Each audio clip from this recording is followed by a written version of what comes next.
Hi, I'm Azal Khan from Elite Agent Magazine, and we're here today at our event, How to Lead a Winning Team in 2018. I'm lucky enough now to be joined by Ewan Morton, Joint Managing Director of Morton, and he spoke to us today on how to design staff incentives for culture and growth. So Ewan, you've said that the business operates as an employee share scheme system. So how does that impact the culture? Okay. So everybody joins Morton knowing that they can be a shareholder. It's part of our system, where when you join, as long as you meet 3 criteria, one of those is you need to work for us for 5 years or more. The second thing is you need to be a contributor. That doesn't necessarily mean as a fee earner. There are plenty of roles in real estate that contribute to the business. We don't know what we did before they arrived. That sort of feeling of like they're so sort of critical to the show. And the third thing is they've got to demonstrate some leadership capacity. Those 3 components coming together at some point in that time, they would have had to demonstrate that they can put the company first as opposed to themselves. And if you're able to do that, then you're able to have the responsibility of being a shareholder.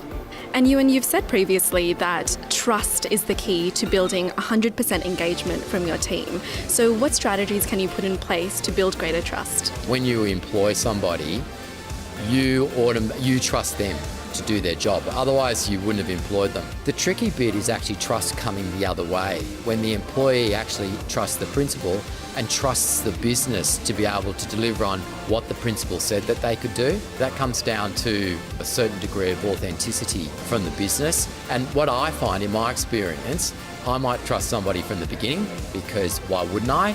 But it takes approximately 12 months for an employee to actually trust the business. And until you can get that trust, you can't get full engagement because they'll always hold something back.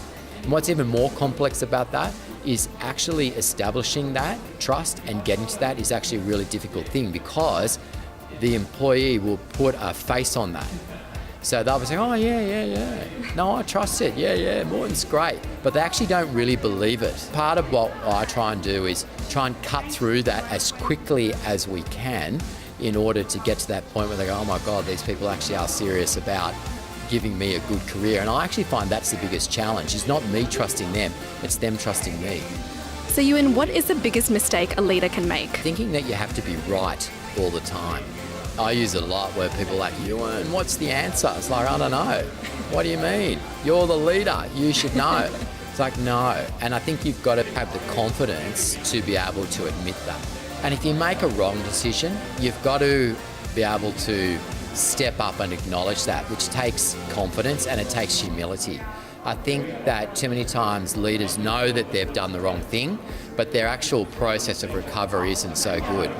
What I found is if I've made a mistake, if you actually acknowledge and go in and say, look, I've made a mistake, they're actually okay with that. And they're actually sitting there saying, well, it's a good thing you said that because we know you made a mistake. So you might as well admit it. So I think that's one big thing. I think sometimes people feel they need to be strong, that they can't actually show a chink in the armour, whereas in fact you are just a human being. So, people make mistakes, you need to be able to admit that. And Ewan, what gets you out of bed in the morning? Why are you so passionate about being a leader? I actually think the purpose of life is actually to contribute to other people. So if you can help somebody, it's very enriching, not only to them, but also to yourself. I'm a non-selling principal, so my success is built on the success of my team. If my team fails, I fail. So I have to do everything that I can to help them grow and get where they want to go. And I get a real buzz out of seeing people grow, succeed, overcome fear, overcome a lack of confidence.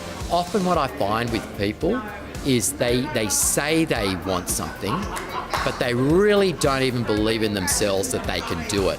And if you can help somebody on that path, then you're on the path to having a great business and really building a great team. As always, Ewan, it's fascinating to chat to you. Thank you so much for your time. That's a pleasure.